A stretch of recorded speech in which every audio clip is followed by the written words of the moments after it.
2023년부터 전기자전거 시장이 완전히 새롭게 바뀌었어요. 따라서 지금 시기에 전기자전거를 구매하려는 분이라면 모터 출력은 꼭 확인해보고 구매하시길 바랄게요. 안녕하세요, 발품남입니다. 날씨가 따뜻해지면서 전기 이동수단 많이 찾고 계실 텐데요. 저도 최근에 전동 킥보드, 전기 자전거, 전동 스쿠터 중에서 자동차 외에 어떤 걸 서브 이동수단으로 선택할지 고민하게 되더라고요. 저는 10km 이내 비교적 짧은 거리를 출퇴근하기 때문에 자전거 도로 통행이 가능한 전기 자전거를 여러 개 타봤습니다. 그래서 이번 영상은요, 제가 직접 전기 자전거를 구매하려고 알아보면서 알게 된 구매 꿀팁, 구매 가이드를 간략하게 소개해드리고 괜찮은 전기 자전거 5제품을 소개해드리려고 합니다. 그 중에는 직접 타본 제품들도 있으니까요, 분명 도움 되실 겁니다. 자, 먼저 구매 가이드 간략하게 짚고 넘어갈게요. 전기 자전거를 처음 구매하려는 분이라면 구매 전에 간단하게 공부하고 구매하시는 게 좋아요. 지금 나오는 5가지를 꼭 숙지하시고 구매하시기 바랄게요. 전기 자전거의 구동 방식은 크게 파스, 스로틀 타입으로 나뉩니다. 먼저 파스 타입이에요. 파스는 페달링을 할 때 모터가 페달링을 쉽게 도와주는 방식이에요. 따라서 배터리 소모가 적다는 것이 장점이에요. 자전거 도로를 이용할 수가 있고 헬멧을 꼭 쓰지 않아도 되며 면허 없이 주행도 가능합니다. 대신 내가 움직이지 않고 완벽하게 자동으로 주행할 수는 없으니까 오르막길을 오를 때도 페달을 꼭 밟아줘야 하죠. 운동이 된다는 장점이 있지만 그만큼 편하게 이동할 수 없다는 단점이 있습니다. 다음은 스로틀 방식이에요. 스로틀은 페달링 없이도 전기 모터의 힘만으로 자전거를 움직일 수 있는 방식이에요. 이렇게 생긴 스로틀을 당겨주면 앞으로 나아가죠. 편리하게 주행할 수 있다는 장점이 있고, 대신 스로틀 방식은 몇 가지 조건이 필요합니다. 개인형 이동 장치로 분류되기 때문에 원동기 면허가 필요해요. 또한 헬멧 착용이 필수고요. 만 16세부터 이용이 가능해요. 자전거 도로 통행은 모터 구동 속도 25 미만, 공중량 30km 미만의 경우에만 가능합니다. 통행법은 자주 바뀌고 있으니까 구매 시점에 따라서 다시 한번 체크해 보시기 바랄게요. 보통 파스 전용 자전거와 파스와 스로틀이 둘 다 되는 자전거의 가격이 대부분 같거든요. 그렇기 때문에 16세 이상, 원동기 면허 이상의 소지자라면 스로틀 겸용으로 구매하는 게 더 유리합니다. 이거 많이 헷갈려들 하시는데요. 주행거리, 배터리 용량은 아래 4가지 용어만 알면 됩니다. 전력을 표시하는 와트, 시간당 소비 전류량, 시간당 소비 와트, 전압입니다. 좀 더 쉽게 말하자면 배터리는 성능 표시에서 암페어가 높으면 배터리 양이 풍부하다는 말이에요. 전기 자전거의 배터리는 4A시에서 20A시까지 다양한데요. 용량이 많으면 좋겠지만 그만큼 가격이 오르고 무게도 무거워집니다. 배터리 용량에 따라서 충전 시간, 주행 거리가 결정되는데요. 4에서 5A시는 30km 이내 단거리용, 체중이 적당한 사람이 짐이 적고 주로 평지 코스를 달리는 분들께 권장드려요. 게다가 자전거의 무게도 작고 가벼운 편이라서 휴대성과 보관성에 장점을 가진 제품이에요. 10에서 20A시는 탑승자의 무게가 많이 나가거나 짐을 많이 실을 때 장시간 배달이나 드라이브를 즐기려는 분들께 추천드립니다. 주행거리가 길지 않더라도 자주 충전하는 게 번거롭다면 넉넉한 배터리를 탑재하는 게 유리해요.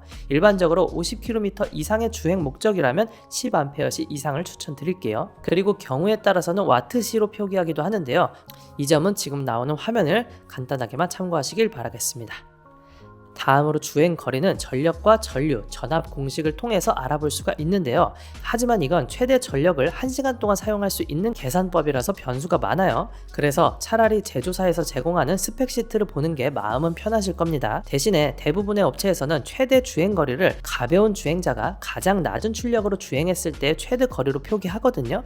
그렇기 때문에 최대 주행 거리보다 60% 정도 낮게 실거리를 가늠해 보시는 게 정신 건강에 이로울 겁니다. 다음은 모터입니다. 모터는 전압과 전력이 높을수록 힘이 좋다는 것을 의미해요. 출력, 최고 속도, 등판 능력에도 영향을 미치는데요. 보통 250W, 350W, 500W가 많이 출시되고 있고요. 출력은 와트 값이 높을수록 힘이 강력합니다. 게다가 2023년에 들어와서 모터 전격 출력 제한이 풀려서 예산만 맞는다면 500W의 제품을 구매하시기 추천드릴게요. 전압은 24V, 36V, 48V 등으로 나뉘어지는데요. 전압은 높을수록 모터에 전달되는 속도가 빨라집니다. 따라서 36V, 350W 제품을 구매한다면 경사가 어느 정도 있는 구간에서도 주행이 수월하다 보시면 되겠습니다. 이 수치를 기준으로 잡고요. 대부분 짧은 거리의 평지 주행이라면 이보다 낮은 출력과 전압을 고르시면 되겠고요. 장거리에 경사가 많다면 이보다 높은 출력과 전압을 고르시면 되겠죠. 네 번째는 AS입니다. 동네 혹은 전국의 판매 대리점이 얼마나 많은지 또는 KC 인증은 받았는지 이런 점을 확인할 필요가 있습니다. 해외 직구나 구매 대행의 자전거의 경우에는 가격은 저렴한데 나중에 구매하고 문제가 생겼을 때 대처하기가 힘드니까요. 오랫동안 스트레스 없이 사용하려면 웬만하면 KC 인증이 되어 있는 제품으로 추천드릴게요. 그 외에 브레이크도 잘 보셔야 하는데요. 크게 V 브레이크나 디스크 브레이크로 나뉘어지는데 그 중에서 유압식 디스크 브레이크가 가장 제동력이 좋습니다. 물론 좋은 브레이크가 들어가면 가격대는 높아지기 때문에 저가 모델에는 V 브레이크가 많이 들어갑니다. 따라서 용도나 예산에 맞게 선택하시는 게 좋겠죠. 마지막은 무게예요. 무게는 무거울수록 힘이 좋고 배터리 용량이 많으며 가벼울수록 용량은 적지만 휴대성이 좋아집니다. 장거리 주행에 주차해둘 곳이 마땅하다면 큰 사이즈의 자전거를 구매해도 되겠지만 2, 3층까지 들고 다녀야 하거나 차에 싣고 다니는 목적이라면 가벼운 제품을 구매하는 게 좋겠죠. 자, 이 정도만 숙지하신다면 기본적인 내용은 모두 파악되신 겁니다. 시간상 구매 가이드는 여기까지만 설명드리도록 하고요. 다음으로는 가격대별로 괜찮은 전기자전거 5제품을 선정해 보았으니까요. 가이드에 맞춰서 여러분이 찾는 제품이 있는지도 확인해 보시기 바랄게요. 출발해 보시죠. 첫 번째 제품은 보급형으로 추천드릴게요. 주로 짧은 거리를 주행할 분들께 추천드리는 제품군입니다. 코스모빌리티의 트윙클입니다. 촬영일 기준으로 가격은 50만원대 후반에 구매가 가능해요. 작년에 제가 두세 달 정도 타봤던 제품인데요. 가격이 저렴해서 입문용으로 쓰기 괜찮은 제품입니다. 물론 보급 모델이라서 기능적인 제한도 있으니까요. 용도에 맞게 선택해보시면 되겠죠. 트윙클은 알루미늄 합금 재질의 3단 접이식 미니벨로 스타일이고요. 무게 또한 가벼운 편이에요. 배터리 포함 20kg 정도로 들고 이동하거나 트렁크에 넣고 다니기 용이합니다. 브레이크는 V브레이크 방식이 탑재되었는데요. 엔트리급 전기 자전거에는 대부분 림브레이크 방식이 적용돼요. 아무래도 림브레이크는 태 부분을 압착해서 세우는 방식이다 보니까 디스크 방식에 비해서는 내리막길에서의 제동이나 급제동에는 아쉬운 부분이 있으니 참고하세요. 그리고 핸들바에는 LCD 디스플레이가 탑재되어 있습니다. 타사 엔트리 모델은 보통 디스플레이 없이 배터리 잔량만 표기해주는 경우가 많은데요. 이 제품은 파스 단계, 배터리 잔량, 속도 체크, 주행거리 표시 등 디스플레이에 많은 기능이 제공된다는 건 장점입니다. 배터리는 7.5Ah로 비교적 짧은 거리를 운행하시는 분들께 적합합니다. 물론 배터리는 탈부착이 가능해요. 하지만 중고가형 라인업에 비하면 이렇게 생긴 패브릭 가방에 배터리를 보관해야 하기 때문에 편의성이나 안정성에서는 오래 쓰기 좀 아쉽다는 단점도 있어요. 대부분의 보급형은 이런 식으로 배터리를 보관하니까요. 참고하세요. 자, 트윙클은 이런 분들께 추천드립니다. 이 제품은 가격대가 저렴해서 진입장벽이 낮은 제품이기에 전기자전거 입문자분들이나 짧은 거리를 잠깐씩 타는 분들, 주로 평지에서 자전거를 이용하는 분들께 추천드릴게요. 참고로 이 제품은 인증을 받지 못한 제품이라서 자전거 도로 통행은 불가한 제품이에요. 그렇기 때문에 자전거 도로 통행을 원하는 분이라면 바로 다음 제품을 구매하시길 추천드릴게요. 두 번째는 AU테크의 M20이라는 제품입니다.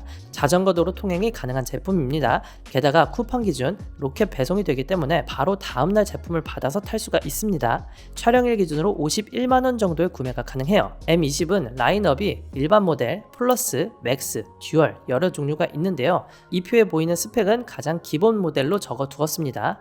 플러스나 맥스, 듀얼도 설명란이나 고정 댓글에 링크를 같이 달아둘 테니까요. 관심 있다면 한번 참고해 보세요. 이 제품은 엔트리급 모델이기 때문에 첫 번째 소개한 트윙클과 대부분의 스펙, 기능은 비슷합니다. 보급형 라인에 관심이 있는 분이라면 영상 설명란에 링크를 참고해 보시고 더 마음에 드는 제품으로 골라보시길 바랄게요. 자, 세 번째는 AU테크의 암이라는 제품이에요. 2023년도에 새롭게 출시된 라인업입니다. 앞서 말씀드렸죠. 2022년 12월부터 500W까지 자전거 도로 통행이 가능해졌다고요. 따라서 이 정도의 등급부터는 500W의 모터 출력을 가진 제품을 구매하는 게 이득입니다. 22년도 이전 모델은 비슷한 가격대에도 350W의 출력을 가지고 있기 때문에 확실히 주행하는 힘에서 차이가 느껴지실 거예요. 아미는 AU테크에서 새롭게 선보인 라인업인데요. 사이즈는 작은데 500W의 고출력을 낸다는 게 최대 장점입니다. 출력 대비 무게가 가벼운 것 또한 메리트인데요. 게다가 3단 접이가 가능하니까 들고 2, 3층 되는 계단도 오를만 하고요. 트렁크에 넣고 다니기에도 좋은 무게와 사이즈의 제품입니다. 서스펜션은 전방에만 탑재가 되어 있고요. 배터리 탈부착도 가능합니다. 그리고 2023년식부터는 배터리 탈부착도 좀 더 편해졌어요. 안장을 빼고 넣는 방식으로 변경이 됐어요. 근데 아미의 아쉬운 점이라면 출력값 대비 배터리 용량은 좀 적은 편이에요. 무게가 가볍다는 장점은 있겠지만 반대로 장거리 운행이 힘들고 충전을 자주 해줘야 한다는 단점도 있죠. 그래서 장거리 운행이 필요한 분이라면 다음 순위의 제품을 확인해 보시기 바랄게요. 퀄리 스포츠 큐투어 퍼포먼스 2023년식 모델입니다. 역시나 이 제품도 500W에 48V 15A시의 배터리 용량을 탑재한 제품이에요. 퀄리의 23년식 가성비 라인업이라고 보시면 되겠습니다. 이번에 퀄리에서 사이즈별로 큐투어, 큐맥스, 큐리미티드 그리고 후에 소개할 레트로바이크 큐볼트가 있습니다. 그 중에서 큐투어는 전방 서스펜션의 아담한 사이즈, 큐맥스는 전후방 서스펜션의 좀 더 큰 사이즈, 큐리미티드는 큐맥스에 추가로 두꺼운 폐타이어가 탑재된 모델이에요. 이 세 제품 모두 영상 설명란에 링크를 달아둘 테니까요. 관심이 있다면 참고해서 보시면 되겠습니다. 비슷한 경쟁 브랜드가 퀄리, 삼천리, 모토벨로 정도가 있는데요. 이 정도 가격대에서는 퀄리 스포츠가 가장 괜찮게 나왔다고 보여져요. 아담하면서도 500W의 고출력을 낸다는 게 장점이고요. 3단 접이가 가능하니까 2, 3층 되는 계단도 오를만 하고 트렁크에 넣고 다닐 수도 있죠.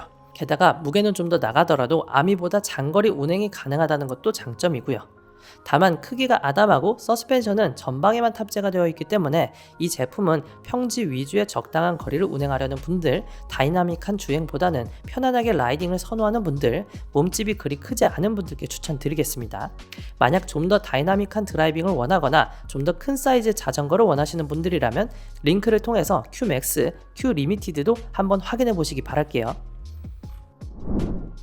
자, 마지막은 대형 사이즈의 자전거입니다. 일명 자토바이라고도 불리는 레트로바이크 스타일의 장거리용 전기 자전거예요. 이 사이즈부터는 자전거 도로가 아니라 일반 도로를 주행해도 무리 없는 힘을 가지고 있습니다. 게다가 이런 디자인으로 되어 있는 자전거들의 특징이 나중에 배터리 용량을 키우거나 다양한 튜닝이 용이하다는 장점이 있습니다. 실제로 다운튜브에 배터리를 추가한다면 최대 38A시까지 확장이 가능해요. 전기 자전거를 사용하는 시간이 긴 분이라면 이런 제품을 구매하는 게 좋겠죠. 게다가 스펙치고는 이번에 가격도 꽤나 싸게 나왔어요. 48V에 750W 출력, 20A시의 배터리를 사용하는데도 180만원대에 구매가 가능합니다. 물론 25km/h의 속도 제한은 걸려있기 때문에 스펙 대비 더 빠른 속도를 못 낸다는 건 아쉽긴 하죠. 리미트 해제하는 방법도 있겠지만 이 영상에서 다루진 않겠습니다. 브레이크는 유압식 디스크 브레이크가 탑재됐고요. 게다가 전동 스쿠터급에서 사용되는 두꺼운 로터가 탑재되어서 제동력도 우수해요. 서스펜션은 전방에 탑재가 되어 있고 또 광폭 타이어가 들어가서 울퉁불퉁한 길에서도 주행하기가 정말 재밌죠. 마지막 포인트는 전면 라이트입니다. 클래식하면서도 엄청난 사이즈를 자랑해요. 다만 이 제품은 구조를 보면 아시겠지만 페달링이 편한 일반 자전거의 구조는 아니거든요. 그래서 파스로 사용하기보다는 스로틀을 당기면서 스쿠터처럼 타는 모델이라 보시면 되겠습니다. 페달링의 재미를 추구하는 분이라면 일반 자전거 형태를 가진 전기 자전거를 선택하세요. 이 제품은 강력한 힘, 넉넉한 배터리, 전압까지 높은 제품이기 때문에 장거리, 언덕길, 비포장도로 어디서든 주행감을 느껴볼 수가 있고 빠른 속도까지 무엇 하나 뒤지지 않는 고스펙 라인업이라고 보시면 되겠습니다. 장거리, 오프로드, 라이딩을 즐기는 분들께 추천드릴게요. 이번 영상은 여기까지입니다. 만약 기회가 된다면 각 브랜드의 대리점에 가셔서 방문해보고 구매하시길 바라겠고요. 여건상 방문이 힘들다면 제가 올려드린 영상의 특징 잘 비교해보시고 결정하시기 바랄게요. 세상에 완벽한 제품은 없습니다. 영상 보시고 내 취향, 예산에 맞게 구매 여부를 잘 고민해보시기 바랄게요.